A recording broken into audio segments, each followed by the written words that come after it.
Have you ever wondered how one of the world's greatest civilizations came to be? Let's travel back in time, thousands of years, to the banks of a mighty river in northeastern Africa. This is the story of ancient Egypt, a civilization born from the life-giving waters of the Nile. Before the pyramids, before the pharaohs, there was the river. The Nile wasn't just a body of water, it was the heart and soul of Egypt. Every year, like clockwork, it would swell and flood its banks. Now, you might think a flood is a disaster, but for the early people here, it was a miracle. When the waters receded, they left behind a rich, dark, incredibly fertile soil called black silt. This was a gift from the gods, a natural fertilizer that transformed the desert landscape into a lush green paradise. This predictable gift of fertile land meant that people no longer had to roam constantly, hunting and gathering for their next meal.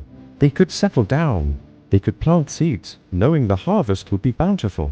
This shift from a nomadic life to a settled, agricultural one was the single most important step in the birth of Egyptian civilization. Imagine the relief and security of knowing where your food would come from year after year. As more and more people settled along the Nile, small villages began to sprout up.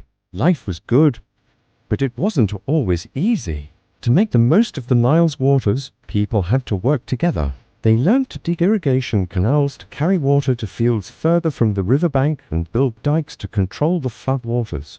This required cooperation, planning, and organization. It taught them that by uniting their efforts, they could achieve far more than they could alone.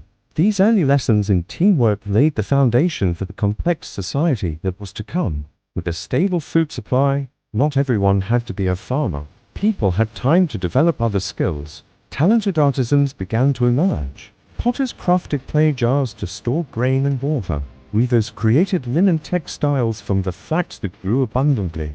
Smiths and carpenters made tools, furniture, and boats. A bustling economy started to take shape.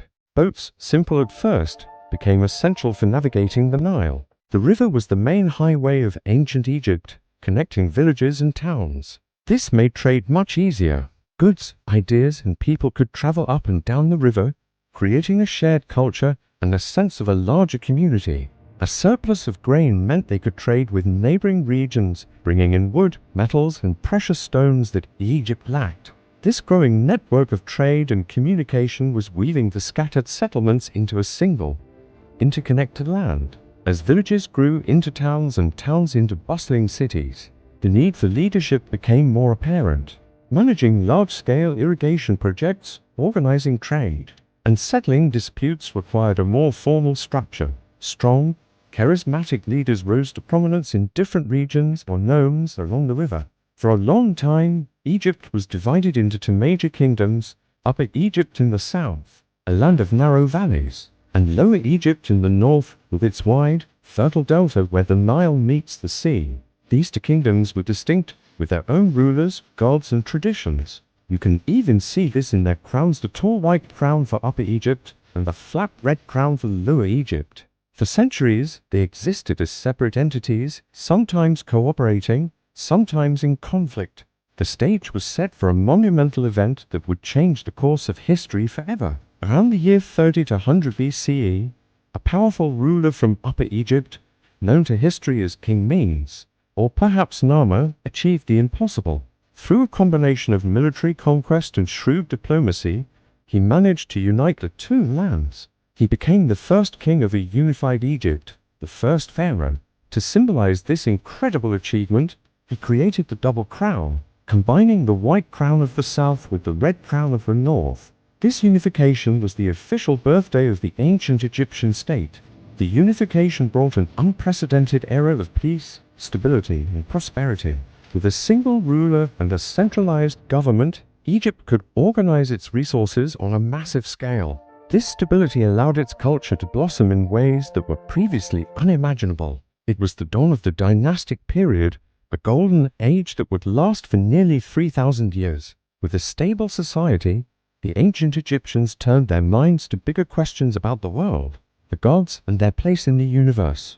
They developed a complex and fascinating religion, with a pantheon of gods and goddesses who governed every aspect of life and death. To record their sacred myths, their king's decrees, and the mundane details of administration, They invented a beautiful and intricate system of writing, hieroglyphs. These sacred carvings were more than just letters, they were art, a way to capture the world in symbols. The need to manage a large kingdom also drove incredible innovation. They developed sophisticated mathematics to survey land after the annual flood, calculate taxes, and design monumental buildings. Their understanding of engineering was nothing short of genius. How else could they have built the colossal temples at Karnak and Luxor, or the magnificent pyramids at Giza? These structures weren't just tombs or places of worship.